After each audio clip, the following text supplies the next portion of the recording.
रामचंद्र की जय, पवन सुत हनुमान की जय, उमापति महादेव की जय। जय सीताराम। श्री रामायण उत्तरकांड के 5वां एवं 6ठा सर्ग। सुकेशं धार्मिकं दृष्ट्वा वरलब्धं च राक्षसं, ग्रामणीर्नाम गन्धर्वो विश्वावसु संप्रभो। तस्य देववती नाम द्वितीया श्रीर्वात्मजा, त्रिषु लोकेषु विख्याता रूपयौवनशालिनी। तां सुकेशा धर्मात्मा ददौ रक्षा श्रियं यथा, वरदानकृतैश्वर्यं सा तं प्राप्य पतिं प्रियम्। आसीद देववती तुष्टा धनं प्राप्यो निर्धनः, सतया सह संयुक्तो राजरजनीचरः। जनादभिनिष्क्रान्ता करण्येव महागजः।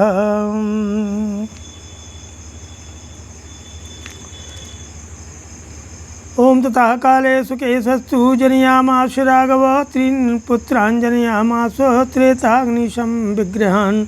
माल्यवन्तं सुमालिं च बलिनाम्बरं, त्रिस्रो नेत्रसमान् पुत्रान् राक्षसान् राक्षसाधिपो। त्रयोलोकायवाव्यग्रः स्थितः स्त्रियः वाग्नयः, त्रयो मंत्राय वात्यो उग्रास्त्रयो घोराय वामयः।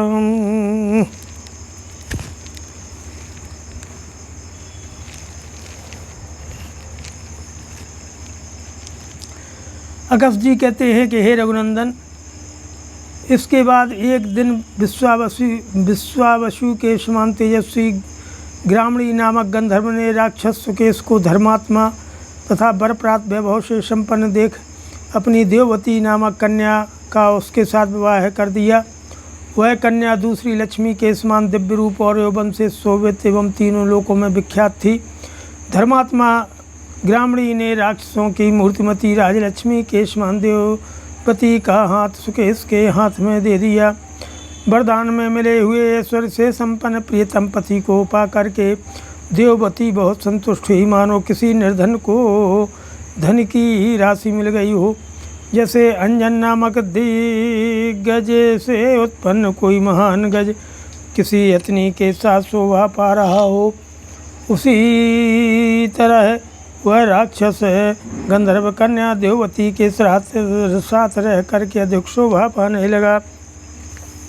हे रघुनंदन, इसके बाद समय आने पर सुकेश ने देववती के गर्भ से 3 पुत्र उत्पन्न किए, जो 3 अग्नियों के समान तेजस्वी थे। उनके नाम थे माल्यवान, सुमाली और माली। माली बलवानों में श्रेष्ठ था। ये तीनों त्रिनेत्रधारी महादेव जी के समान शक्तिशाली थे। उन तीनों राक्षस पुत्रों को देखकर राक्षस राज सुकेश बड़ा प्रसन्न हुआ। ये तीनों लोकों के समान सुस्थिर, 3 अग्नियों के समान तेजस्वी, 3 मंत्री के समान उग्रता, 3 रोगों के समान अत्यंत भयंकर थे। त्रयः सुकेशस्य श्रुता श्रोतांजी समेत तेजसः, विवृद्धिं गमंस्तत्रो व्याधयोपेक्षितायुः। वरप्राप्तिं पितुस्ते तु ज्ञात्वैश्वर्यं तपोबलात्, तपस्तुप्तं गता मेरुं भ्रातरः कृतनिश्चयः। प्रगृह्यमान् घोरान् राक्षसान् नृपसत्तमो, विचेरुस्ते तपो घोरं सर्वभूतभयावहं। सत्यार्जवशमोपेतैः तपोभिर्भुवि दुर्लभैः, सन्तापयन्तस्त्रीन् लोकान् सदेवासुरमानुषान्। ततो विभुश्चतुर्वक्त्रो विमानवरमाश्रितः, सुकेशपुत्रनामन्त्रो वरदोऽस्मीत्यभाषतो। ब्रह्माणं वरदं ज्ञात्वा सेन्द्रैः देवगणैर्वृतम्, ऊचुः प्राञ्जलयः सर्वे वेप्यमानः युद्रुमः। तप्साराधितो देव यदि नो दृश्यसे वरम्, अजेयः शत्रुहन्तारस्तथैव चिरजीविनः। प्रविष्णवो भवामेति परस्परमनुव्रताः, एवं भविष्ये त्यक्त्वा सुकेशतनयान् विभुः। सयो ब्रह्मलोकायो ब्रह्मा ब्राह्मणवत्सलः। वरं लब्ध्वा तु ते सर्वे राम रात्रिं चरास्तदा सुरासुरान् प्रबाधन्ते वरदान सुनिर्भया तैर्वाद्यमाना त्रिदशः सर्किसङ्घः सचारणा त्रातारां नाधिगच्छन्ति नरेऽस्था यथा नरः अथ ते विश्वकर्माणं शिल्पिनां परमभ्यम् ऊचु समेत संघृष्टा राक्षसः रघुषत्तमो ओजस्तेजो बलवतां महातामात्मतेजसा गृहकर्ता भवानेव देवानां हृदयेप्सितम् अस्माकमपि तावत् त्वं गृहं कुरु महामते हिमवन्तुपाश्रित्यो मेरुं मन्दरमेव वा महेश्वरगृहप्रख्यं गृहं नः प्रियतां महतो विश्वकर्मा तपस्तेषां राक्षसानां महाभुज निवासं कथयामाशो शक्रस्येवामरावतीं दक्षिणस्योदधे तीरे त्रिकूटो नाम पर्वतः शुभेलेति चाप्यन्यो द्वितीयो राक्षसेश्वरः शिखरे तस्य शैलस्य मध्यमेऽम्बुधसन्निभे शकुनैरपि दुष्प्रापे टङ्कच्छिन्न चतुर्दिशि त्रिंशद्योजनविस्तीर्णा शतयोजनमायता स्वर्णप्राकारसंभीता हेमतोरणसंवृता मयालङ्केति नगरी शक्राज्ञप्तेन निर्मिता। सुकेश के तीनों पुत्र त्रिविध अग्नियों के समान तेजस्वी थे। वे वहाँ उसी तरह बढ़ने लगे जैसे उपेक्षा बस दबा न करने से रोग बढ़ते हैं। उन्हें जब यह मालूम हुआ कि हमारे पिता को तपोबल के द्वारा वरदान एवं ईश्वर की प्राप्ति हुई है, तब वे तीनों भाई तपस्या करने का निश्चय करके मेरु पर्वत पर चले गए। नृपसेठ वे राक्षस वहाँ भयंकर नियमों को ग्रहण करके घोर तपस्या करने लगे। उनकी यह तपस्या समस्त प्राणियों को भय देने वाली थी। सत्य सरलता एवं समदम आदि से युक्त तप के द्वारा जो भूतल पर दुर्लभ हैं, वे देवताओं असुरों मनुष्यों सहित तीनों लोकों को संतप्त करने लगे। तब चार मुख वाले भगवान ब्रह्मा एक श्रेष्ठ विमान पर बैठकर वहां गए और सुकेश के पुत्रों को संबोधित करते हुए बोले, मैं तुम्हें वर देने के लिए आया हूँ। इंद्रादि देवताओं से घिरे हुए वरदायक ब्रह्मा जी को आया जान वे सब के सब वृक्षों के समान कांपते हुए हाथ जोड़ करके बोले, जो यदि आप हमारी तपस्या से आराधित एवं संतुष्ट होकर हमें वर देना चाहते हैं तो ऐसी कृपा कीजिए जिससे हमें कोई परास्त न कर सके। हम शत्रुओं का वध करने में समर्थ, चिरंजीवी तथा प्रभावशाली हों, साथ ही हम लोगों में परस्पर प्रेम बना रहे। ये सुनकर के ब्रह्मा जी ने कहा, तुम ऐसे ही होगे। सुकेश के पुत्रों से ऐसा कहकर ब्राह्मण वत्सल ब्रह्मा जी ब्रह्मलोक को चले गए। श्री राम वर पाकर वे सब मिलमिलाकर से वरदान से अत्यंत निर्भय हो देवताओं तथा असुरों को भी बहुत कष्ट देने लगे। उनके द्वारा सताए जाते हुए देवता ऋषि समुदाय चारण नरक में पड़े हुए मनुष्यों के समान किसी को अपना रक्षक या सहायक नहीं पाते थे। रघुवंशे शिरोमणि एक दिन शिल्पकर्म के ज्ञाताओं में श्रेष्ठ अविनाशी विश्वकर्मा के पास जाकर वे राक्षस हर्ष और उत्साह से भर कर के बोले, महामते, जो ओज बल और तेज से संपन्न होने के कारण महान है, उन देवताओं के लिए आप ही अपनी शक्ति से मनोवांछित भवन का निर्माण करते हैं। अतः हमारे लिए भी आप हिमालय मेरु अथवा मंदराचल पर चलकर भगवान शंकर के दिव्य भवन की भांति एक विशाल निवास स्थान का निर्माण कीजिए। ये सुनकर के महाबाहु विश्वकर्मा ने उन राक्षसों को एक ऐसे निवास स्थान का पता बताया जो इंद्र की अमरावती को भी लज्जित करने वाला था। वे बोले, राक्षसपतियों, दक्षिण समुद्र के तट पर चित्रकूट नामक पर्वत है। उस दूसरा सुवेल नाम से विख्यात शैल है। उस त्रिकूट पर्वत के मझले शिखर पर जो हरा भरा होने के कारण मेघ के समान नीला दिखाई देता है तथा जिसके चारों ओर के आश्रम टांकी से काट दिए गए हैं, अतएव वहाँ पक्षियों के लिए भी पहुँचना कठिन है। मैंने इंद्र की आज्ञा से लंका नामक नगरी का निर्माण किया है। वह 30 योजन चौड़ी और 100 योजन लंबी है। उसके चारों ओर सोने की 4 दीवारी है और उसमें सोने के ही फाटक लगे हैं।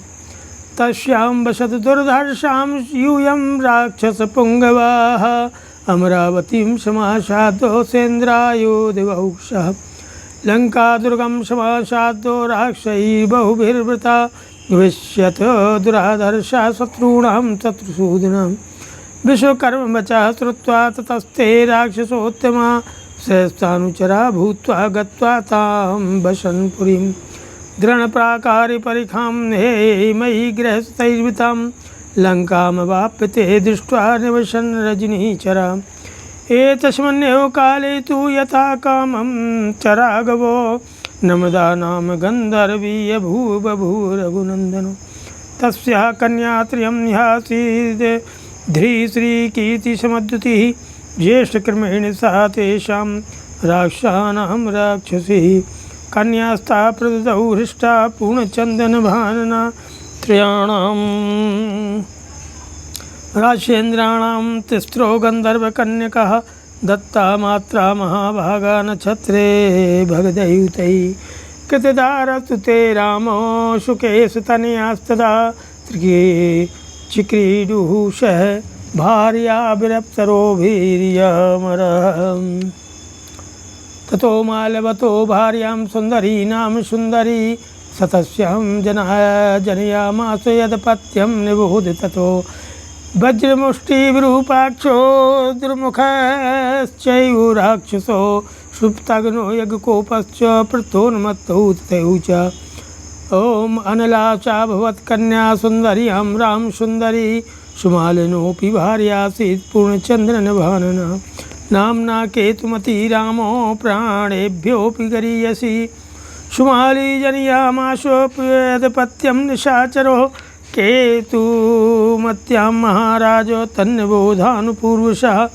प्रहस्तो कंपनयश्चैव विकटः कालिकामुखः धूम्राक्षश्चैव सुपार्श्वश्च महाबलः संग्रादिः प्रघश्चैवो भास्कर्णश्च राक्षसो राकापुष्पोत्कटः चैवोत्कैकशी च शुचिस्मृता कुम्भीनसी चैत्येते सुमालेः पशुवा स्मृता माले तुष्वसु दानां गन्धर्वी रूपशालिनी भार्यासीत् पद्मपत्राक्षीं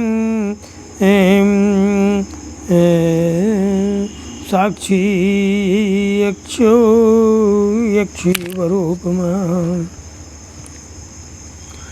दुर्धर्ष राक्षस शिरोमणियों जैसे इंद्र आदि देवता अमरावतीपुरी का आश्रय लेकर रहते हैं उसी प्रकार तुम लोग भी उस लंकापुरी में जाकर निवास करो।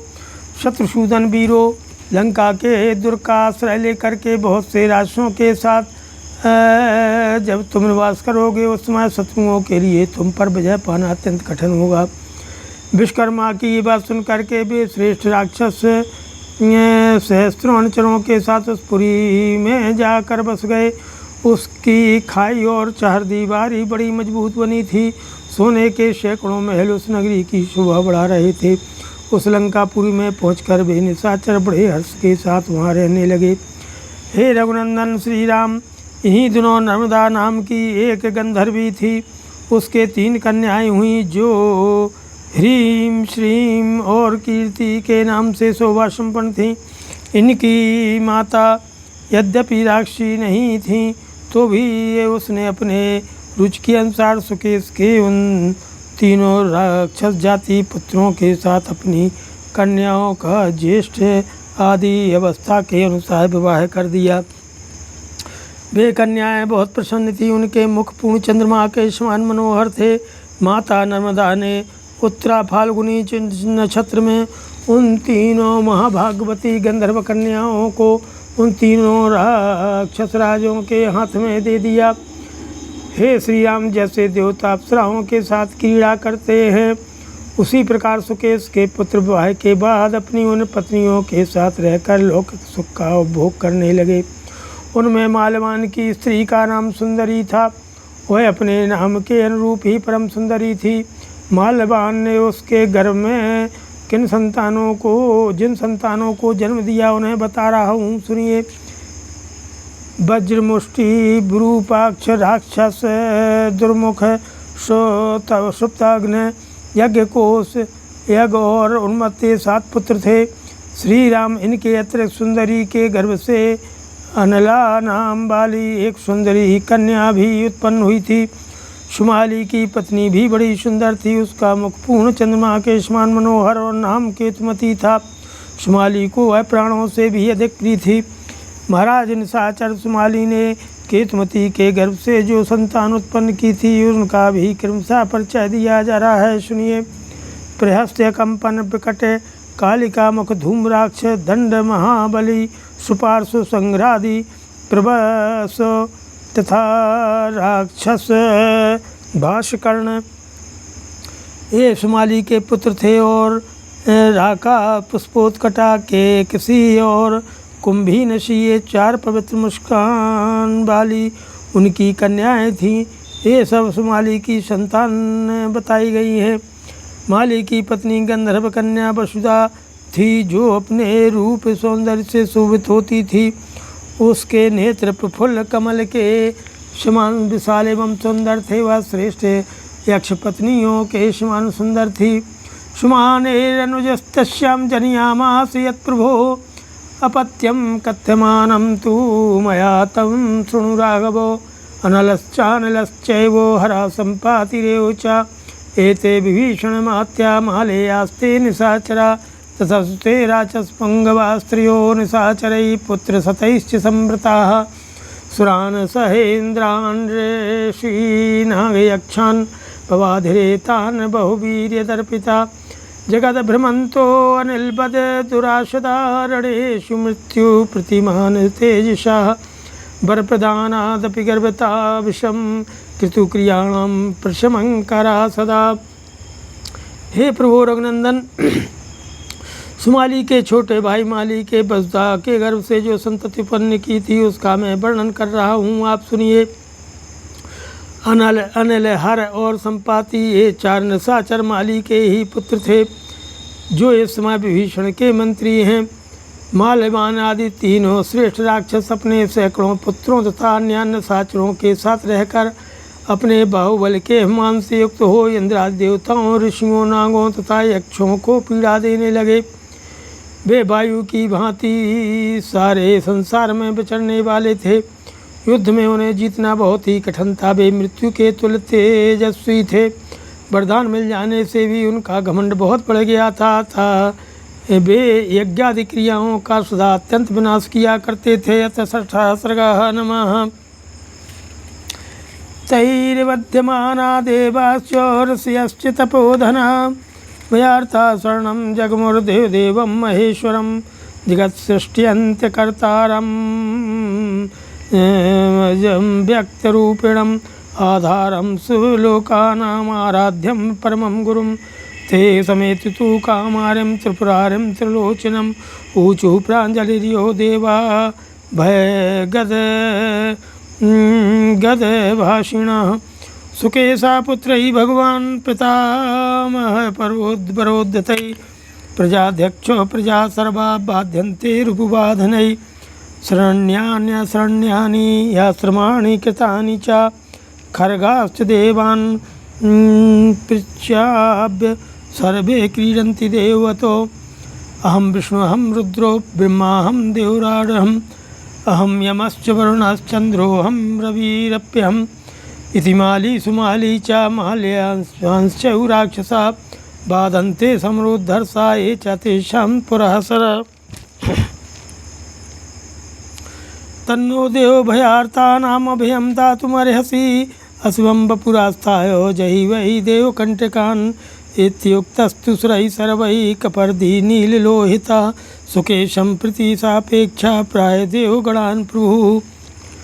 महर्षि अगस्त्य कहते हैं, हे रघुनंदन, इन राक्षसों से पीड़ित होते हुए देवता तथा तपोधन ऋषि भय से व्याकुल हो देवादिदेव महादेव जी के शरण में गए, जो जगत की सृष्टि संहार करने वाले अजन्मा व्यक्त स्वरूपधारी संपूर्ण जगत के आधार आराध्य देव परम गुरु हैं। उन कामनाशक त्रिपुर विनाशक त्रिनेत्रधारी भगवान शिव के पास जाकर वे सब देवता हाथ जोड़ भय से गदगद वाणी में बोले कि हे भगवान, हे प्रजानाथ, ब्रह्मा जी के वरदान से उत्पन्न हुए सुकेश के पुत्र शत्रुओं को पीड़ा देने वाले साधना द्वारा संपूर्ण प्रजा को बड़ा कष्ट पहुंचा रहे हैं। सबको शरण देने योग्य जो हमारे आश्रम थे, उन्हें उन राक्षसों ने निवास के योग्य नहीं रहने दिया है और झाड़ डाला है। देवताओं को स्वर्ग से हटाकर वे स्वयं ही वहाँ अधिकार जमाए बैठे हैं और देवताओं की भांति स्वर्ग में विहार करते हैं।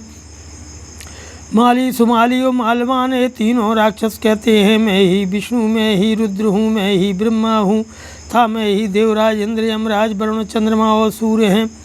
इस प्रकार अहंकार प्रकट करते हुए वे रण, दुर्जय, निशाचर तथा उनके अग्रगामी सैनिक हमें बड़ा कष्ट दे रहे हैं।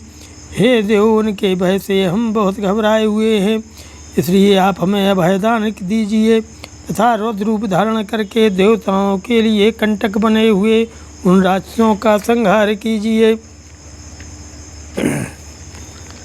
समस्त देवताओं के ऐसा कहने पर नील एवं लोहित वर्ण वाले जटाजूटधारी भगवान शंकर सुकेश के प्रति घनिष्ठता रखने के कारण उनसे इस प्रकार बोले, अहम तान हनिष्यामि मम बध्या हिते असुरा किं तु मंत्रं प्रदास्यामि यो वै तान्य हनिष्यति।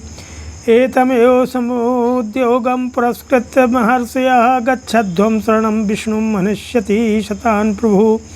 ततस्तु जय शब्देन प्रतिनंद महेश्वरं विष्णुः समीपे महाजगमुर्निशाचरभयादिताः शंखचक्रधरं देवं प्रणम्य बहुमान्य च ऊचुः सम्भ्रान्तवदवाक्यं सुकेशतनयान् प्रति। सुकेशतनयै देवो त्रिभिः स्त्रोताग्निशन्यभैः आक्रमवरदानेन स्थानान्यपर्तानिनः। लंकानां पुरी दुर्गा त्रिकूटशिखरे स्थिता तत्र स्थिता प्रभाधन्ते सर्वान्नाः क्षणवादाचराः। स त्वमस्मद्धितार्थाय जयितान् मधुसूदनो शरणं त्वां वयं प्राप्ता गतिर्भव सुरेश्वरो। चक्रकृतास्य कमलान् निवेदयमाय वै एष्वमयदोऽस्माकं न न्योस्ति भवता विना। राक्षसान् समरे दृष्टहिष्टान् सानुबन्धान् मदोद्यतां नुदित्वं नो भयं देवो निहारम्यो भास्करो। इत्येवं दैवतैरुक्तो देवदेवो जनार्दनः अभयं भयदोरीणां दत्त्वा देवानुवाचः। सुकेशं राक्षसं जाने ईशानवरदर्पितं तांश्चाशतनयान् जाने येषां ज्येष्ठः समाल्यवान् तान्यहं समतिक्रान्तमर्यादान् राक्षाधिमान् नहनिष्यामि शङ्क्रुद्धासुरावत विज्वराः। युक्तास्ते सुरा सर्वे विष्णुना प्रविष्णुना यथा वाशं युर्दृष्टा प्रशंसन्तो जनार्दनं। विबुधानां समुद्योगं मालवंस्थितनिशाचरो श्रुत्वा तौ भ्रातरौ वीराविदं वचनमब्रवीत्। अमरार्षयश्चैवो सङ्गम्य किल शङ्करम् अस्मद्वधं परीक्षन्तम् इदं वचनमब्रुवन्। सुकेशतनया देववरदानबलोद्यता बाधन्ते अस्मान् समुद्रलिप्ता घोररूपा पदे पदे। देवगण, मैंने सुकेश के जीवन की रक्षा की है। वे असुर सुकेश के ही पुत्र हैं, इसलिए मेरे द्वारा मारे जाने योग्य नहीं हैं। अतः मैं तो उनका वध नहीं करूँगा, परंतु तुम्हें एक ऐसे पुरुष के पास जाने की सलाह दूंगा जो निश्चय ही उन निशाचरों का वध करेंगे। देवताओं, महर्षियों, तुम इसी उद्योग को अपने सामने रखकर तत्काल भगवान विष्णु की शरण में जाओ। वे प्रभुवश उनका नाश करेंगे। ये सुनकर के सब देवता जय जयकार के द्वारा महेश्वर का अभिनंदन करके उन निशाचरों के भय से पीड़ित हो भगवान विष्णु के समीप आए। शंख चक्र धारण करने वाले उन नारायण देव को नमस्कार करके देवताओं ने उनके प्रति बहुत अधिक सम्मान का भाव प्रकट किया और सुकेश के पुत्रों के विषय में बड़ी घबराहट के साथ इस प्रकार कहा कि हे देव, सुकेश के 3 पुत्र त्रिविध अग्नियों के तुल्य तेजस्वी हैं। उन्होंने वरदान के बल से आक्रमण करके हमारे स्थान छीन लिए हैं। त्रिकूट पर्वत के शिखर पर जो लंका नाम वाली दुर्गम नगरी है, वहीं रहकर वे निशाचर हम सभी देवताओं को क्लेश पहुँचाते रहते हैं। महासत मधुसूदन, आप हमारा हित करने के लिए उन असुरों का वध करें। हे देवेश्वर, हम आपकी शरण में आए हैं, आप हमारे आश्रयदाता हों। अपने चक्र से उनका कमलोपम मस्तक काट करके आप यमराज का भय को भेंट कर दीजिए। आपके सिवा दूसरा कोई ऐसा नहीं है जिस भय के अवसर पर हमें अभय दान दे सके। हे देव, वे राक्षस मद से मतवाले हो रहे हैं, हमें कष्ट देकर हंस से फूले नहीं समाते हैं। अतः आप समरांगण में सगे बंधियों सहित उनका वध करके हमारे भय को उसी तरह दूर कर दीजिए जैसे सूर्यदेव कोहरे को नष्ट कर देते हैं। देवताओं के ऐसा कहने पर शत्रुओं को भय देने वाले देवादिदेव भगवान जनार्दन उन्हें भय दान दे करके बोले, हे देवताओं, मैं सुकेश नामक राक्षस को जानता हूँ। वह भगवान शंकर का वर पाकर अभिमान से उन्मत्त हो उठा है। उनके इस पुत्रों को भी जानता हूँ जिनमें बालवान सबसे बड़ा है। वे नीच राक्षस धर्म की मर्यादा का उल्लंघन कर रहे हैं, अतः मैं क्रोधपूर्वक उनका विनाश करूँगा। तुम लोग निश्चिंत हो जाओ, सब कुछ करने में समर्थ है। भगवान विष्णु के इस प्रकार आश्वासन देने पर देवताओं को बड़ा हर्ष हुआ। वे उन्हें जनार्दन की भूरी भूरी प्रशंसा करते हुए अपने अपने स्थान को चले गए। देवताओं के इस देव का समाचार सुनकर के निशाचर मालवान ने अपने दोनों वीर भाइयों से इस प्रकार कहा, सुनने में आया है कि देवता और ऋषि मिलकर हम लोगों का वध करना चाहते हैं। इसके लिए उन्होंने भगवान शंकर के पास जाकर यह बात कही। देव सुकेश के पुत्र आपके वरदान के बल से उद्दंड और अभिमान से उन्मत्त हो उठे हैं। वे भयंकर राक्षस पग पग पर हम लोगों को सता रहे हैं। राशैरभिभूता स्मो न सक्तः स्म प्रजापते शोकुशदमशंस्थातुं भयात्तेषां दुरात्मनां तस्माकं मितार्थाय जहितांश्च त्रिलोचनो राशान्नुकृतेनैवो दहप्रदहताम्बरो। इत्येवं त्रिसैरुक्तो न सम्यान्धकसूदनः सलाहकरं च धुन्वानो इदं वचनमब्रवीत्। अवध्यामं ते देवः सुकेस्तनीयारणे मन्त्रं तु वः प्रदास्यामि यस्तान् वै निहनिष्यति। योऽसौ चक्रगदापाणिः पीतवासा जनार्दनो हरिर्नारायणः विसीमान् शरणं तं प्रपद्यथो।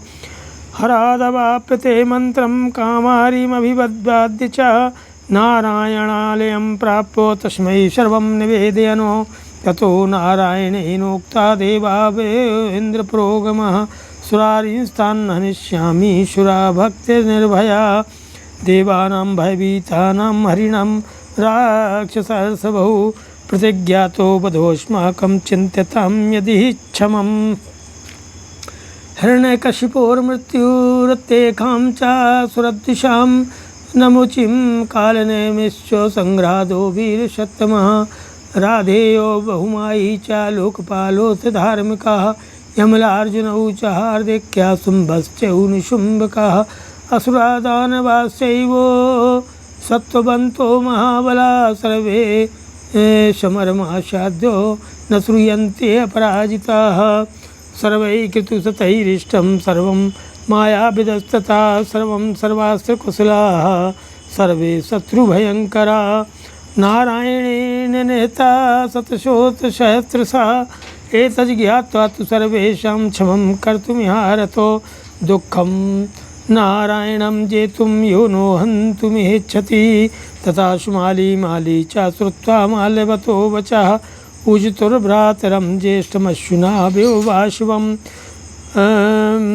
स्वधीतं दत्तमिष्टं च ऐश्वर्यं परिपालितम् आयुर्निरामयं प्राप्तं स्वधर्मः स्थापितः पथि। देवसागरमक्षोभ्यं शस्त्रैशं भगाह्य च जितादिशो ह्य प्रतिमस्तन्नो मृत्युकृतं भयम्। प्रजानाथ, राष्ट्रों से पराजित होकर के हम उन दुष्टों के भय से अपने घरों में नहीं रहने जाते पाते हैं। हे त्रिलोचन, आप हमारे हित के लिए असुरों का वध कीजिए। दानवों में श्रेष्ठ रुद्रदेव, आप अपने हुंकार से ही राक्षसों को जलाकर भस्म कर दीजिए। देवताओं के ऐसा कहने पर अंधक शत्रु भगवान शिव ने अस्वीकृत सूचित करने के लिए अपने सिर और हाथ को हिलाते हुए इस प्रकार कहा, हे देवताओं, मुकेश के पुत्र रणभूमि में मेरे हाथ से मारे जाने योग्य नहीं हैं। सुकेश के पुत्र, परंतु मैं तुम्हें इस पुरुष के पास जाने की सलाह दूंगा जो निश्चय ही सबका वध कर डालेंगे, जिनके हाथ में चक्र गदा शोभित है, जो पीताम्बर धारण करते हैं, जिन्हें जनार्दन और हरि कहते हैं तथा जो श्रीमान नारायण के नाम से विख्यात हैं। उन्हीं भगवान की शरण में तुम सब लोग जाओ। भगवान शंकर से सलाह पाकर उन्हें कामदाहक महादेव जी को प्रणाम करके देवता नारायण के धाम में जा पहुँचे। वहाँ उन्होंने उनसे सब बातें बताईं। तब उन नारायण देव ने इंद्रादि देवताओं से कहा, देवगण में उन देवद्रोहियों का नाश कर डालूंगा, था तुम लोग निर्भय होकर जाओ। राक्षस शिरोमणियों, इस प्रकार भयभीत देवताओं के समक्ष श्री हरि ने हमें मारने की प्रतिज्ञा की है, था अब इस विषय में हम लोगों के लिए जो उचित कर्तव्य हो उसका विचार करना चाहिए। हिरण्यकश्यप तथा अन्य देवद्रोही दैत्यों की मृत्यु इन्हीं विष्णु के हाथ से हुई है।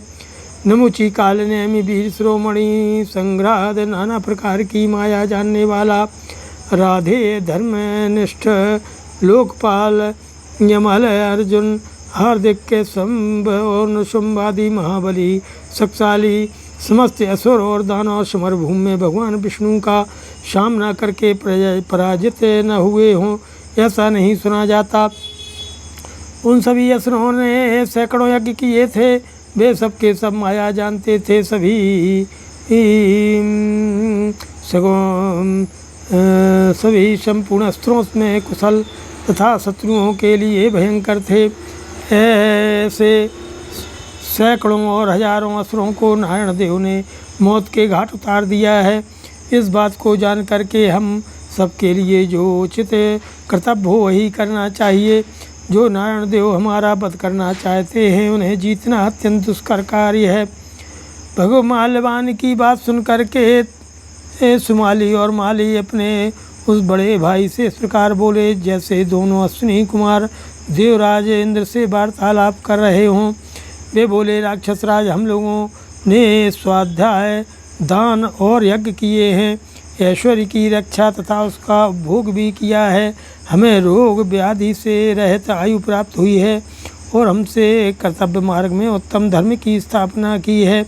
यही नहीं, हमने अपने शस्त्रों के बल से देव सेना रूपी अगाध समुद्र में प्रवेश करके ऐसे ऐसे शत्रुओं पर विजय पाई है जो वीरता में अपना सानी नहीं रखते थे, अतः उन्हें मृत्यु से कोई भय नहीं है। नारायणश्च रुद्रश्च शक्रश्चापि यमस्तथा अस्माकं प्रमुखे स्थातुं सर्वे बिभ्यति सर्वदा। विष्णुर्द्वेषस्य नास्त्येव कारणं राक्षसेश्वरो देवानामेव दोषेण। विष्णोः प्रचलितं मनः तस्मादद्यु सहिता सर्वैरन्योन्यसमावृता देवानेव जिघांसामो येभ्यो दोषाः समुत्थिता। एवं सम्मन्त्रिबलिनः सर्वसैन्य समावृता उद्योगं घोषयित्वा तु सर्वे नैरृतपुङ्गवा युद्धाय निर्ययुः क्रुद्धा जम्बवृत्रादयो यथा। इति ते रामसम्मन्त्रो सर्वोद्योगेन राक्षसा युद्धाय निर्ययुः सर्वे महाकाया महाबला। चन्दनैर्वाणैश्चैव हैश्चुकरिसन्निभैः खरैः गोभिरथष्ट्रैश्च सुंसुमारैः भुजङ्गमैः मकरैः कच्छपैर्मीनैः विहङ्गैः गरुणोपमैः सिंहैः व्याघ्रैः वराहैश्च श्रमरैश्चमरैश्चपि त्यक्त्वा लङ्कां गता सर्वे राष्ट्राः बलगर्पिता प्रियाता देवलोकाय योद्धुं दैवत शत्रवः। लङ्का विपर्ययं दृष्ट्वा यानि लङ्कालयान्यथो भूतानि भयदर्शानि ब्रह्मष्कानि सर्वशः।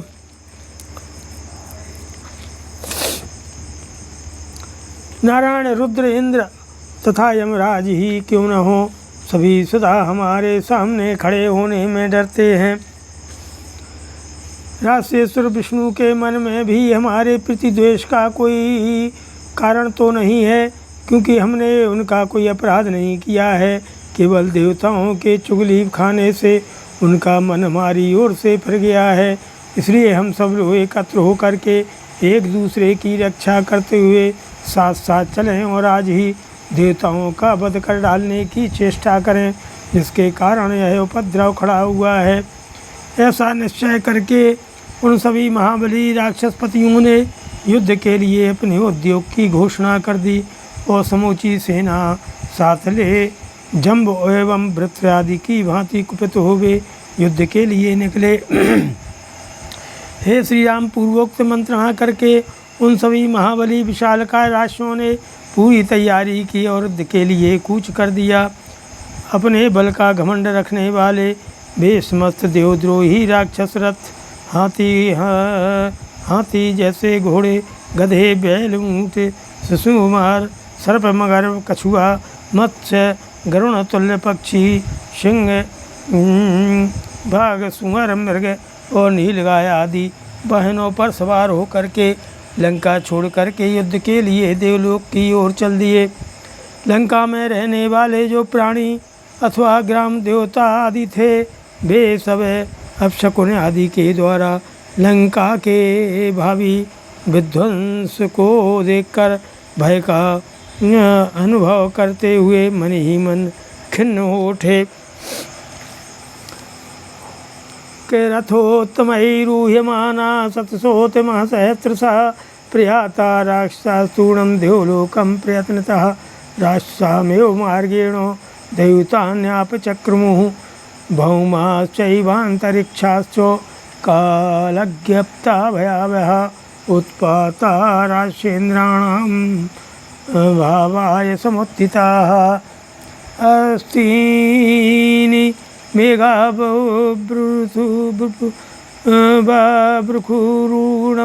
शोणितमेव च बिलं समुद्राश्चोल्कान्तोच्चोलुश्चापयभूधरा अट्टहासान् विमुञ्चन्तो घननादशमश्वना भास्यन्तश्च शिवास्तत्र दारुणं घोरदर्शना सम्पन्तन्त्यतभूतानि दृश्यन्ते च यथा क्रमं घृतचक्रं महच्चात्र प्रज्वालो द्वारिभिर्मुखै रक्षो गणस्योपरिष्टातो परिभ्रामति कालवतो कपोता रक्तपादाश्च सारिका विद्रुतायोः काकाभाष्यन्ति तत्रैव बिडाला वैरिपादयः उत्पातांस्ताननादृतो राष्ट्राबलदर्पितः ओम यान्ते हो नानवर्तन्ते मृत्युपाशावपाशिता मालीचा सुमहाबला पुरासरा राशानां ज्वलितायोपावकाः। उत्तम रथों पर बैठे हुए सैकड़ों हजारों राक्षस तुरंत ही प्रयत्नपूर्वक देवलोक की ओर बढ़ने लगे। उस नगर के देवता राक्षसों के मार्ग से पुरी ही छोड़कर निकल गए। उस मायाकाल की प्रेरणा से पृथ्वी और आकाश में जो है अनेक भयंकर उत्पात प्रकट होने लगे, जो राक्षसों के विनाश की सूचना दे रहे थे। बादल गरम गरम रक्त और हड्डियों की वर्षा करने लगे। समुद्र अपनी सीमा का उल्लंघन करके आगे बढ़ गए और पर्वत हिलने लगे। मेघ के समान गंभीर ध्वनि करने वाले प्राणी विकट अट्टहास करने लगे और भयंकर दिखाई देने वाले गीदड़ियाँ कठोर आवाज़ में चीत्कार करने लगीं। पृथ्वी आदि भूत क्रमशः गिरते विलीन होते से दिखाई देने लगे। गीधों का विशाल समूह भूमुख से आग की ज्वाला उगलता हुआ राक्षसों के ऊपर काल के समान में मंडराने लगा। कबूतर, तोते और मैंने लंका छोड़कर भाग चले। कौए वहाँ काँव काँव करने लगे, बिल्लियाँ भी वहाँ गुर्राने लगीं तथा हाथी आदि पशु आर्तनाद करने लगे। राक्षस बल के घमंड में मतवाले हो रहे थे। वे काले के पास में बंध चुके थे, इसलिए उन उत्पातों की अवहेलना करके युद्ध के लिए चलते ही गए, लौटे नहीं। माल्यवान, सुमाली और महाबली माली ये तीनों प्रज्वलित अग्नि के समान तेजस्वी शरीर से समस्त राक्षसों के आगे आगे चल रहे थे। माल्यवंतम तु ते सर्वे माल्यवंतिम वानलम निशाचराश्रयन्ति धातारमेव देवता। जैसे देवता ब्रह्मा जी का आश्रय लेते हैं, उसी प्रकार उन सब निशाचरों ने माल्यवान पर्वत के समान अविचल माल्यवान का ही आश्रय ले रखा था। तद्बलम राजेन्द्राणाम महाप्रघननादितम जयप्सया देवलोकम यहु मालिवशे स्थितम राशानां समुद्योगमनम तम तु नारायणा प्रभु देवतु तदुपसृतो चक्रे युद्धे तदा मनः स सज्जायुधतूणीरो वैनतेयो परिस्थितः आशाद कवचम दिव्यम सहस्तार्कः समद्युतिः आबध्य सरसम्पूर्णम् इक्षुधि विमले तथा शोणिसूत्रं च खङ्गं च विमलं कमलेक्षणा शङ्खचक्रगदा साङ्ग खङ्गाश्च उभरायुधान् सुपर्णं गिरिशङ्काशं वैनतेयमथा स्थितः राशानामभावाय योपूतूर्णतरं प्रभु सुपर्णपृष्ठे स बभौ श्यामः पीताम्बरो हरि काञ्चनसगिरे शृङ्गे सतदितो तदो यथा स सिद्ध्यते वर्षिमहोर्गैश्च गन्धर्वयक्षैरूपगीयमानः सुवाससादासुरसेनशत्रुश्चकासी सर्गायुधसङ्ख्यपाणिः सुपर्णपक्षानलिनुन्नपक्षं भ्रमत्पताकं विकीर्णशस्त्रं चचाल तद्राक्षसराजसैन्यं चलोपलं नीलिवाचलाग्रं तथा सुतैः शोणितमांसरूषितैः युगान्तवैश्वानरतुल्यविग्रहैः निशाचराशं परिवार्य माधवं वरायुधैः निर्विविधु सहस्रशः।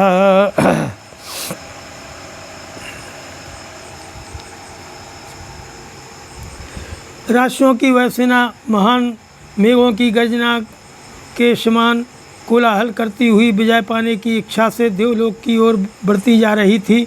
उस समय वह सेनापति माली के नियंत्रण में थी।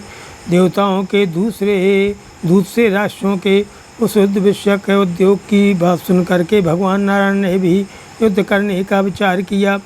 वे सहस्त्रों सूर्यों के समान दीप्तिमान दिव्य कवच धारण करके बाणों से बराबर तरकस लिए गरुड़ पर सवार हुए। इसके अतिरिक्त भी उन्होंने सहायकों से पूर्ण 2 चमचमाते हुए तूड़ी बांध रखे थे। उन कमल नयन श्री हरि ने अपनी कमर में पट्टी बांध करके उसमें चमकती हुई तलवार भी लटका ली थी। इस प्रकार शंख चक्र गदा सांग धनुष और खंग आदि उत्तम आयुध को धारण किए सुंदर पंख वाले पर्वताकार गरुड़ पर आरूढ़ हो वे प्रभु उस राक्षसों का संहार करने के लिए तुरंत चल दिए। गरुड़ की पीठ पर बैठे हुए वे पीताम्बरधारी श्याम सुंदर श्री हरि सुवर्णमय मेरु पर्वत के शिखर पर स्थित हुए विद्युत सहित मेघ के समान शोभा पा रहे थे। उस समय सिद्ध देवर्षि बड़े बड़े नाग गंधर्व और यक्ष उनके गुण गा रहे थे। असुरों की सेना के शत्रु वे श्री हरि हाथों में शंख चक्र खंग और सांग धनुष लिए सहसा वहाँ पहुँचे। गरुड़ के पंखों की 3 वायु के झोंके खा करके वह सोना क्षुब्ध हो उठी। सैनिकों के रथों की पताकाएँ चक्कर खाने लगी और सबके हाथों से अस्त्र शस्त्र गिर गए। इस प्रकार राक्षस राज माल्यवान की समूची सेना कांपने लगी। उसे देख करके ऐसा जान पड़ता था मानो पर्वत का नील शिखर अपनी शिलाओं को बिखेरता हुआ हिल रहा हो। तो राक्षसों के उत्तम अस्त्र शस्त्र तीखे रक्त और मांस में सने हुए तथा प्रलयकालीन अग्नि के समान दीप्तिमान थे। उनके द्वारा वे सहस्त्रों निशाचर भगवान लक्ष्मीपति को चारों ओर से घेर कर उन पर चोट करने लगे। श्रीमद् रामायण वाल्मीकि आदि काव्य उत्तरखंड षष्ठ सर्ग। सियावर रामचंद्र की जय, पवन सुत हनुमान की जय, उमापति महादेव की जय जय।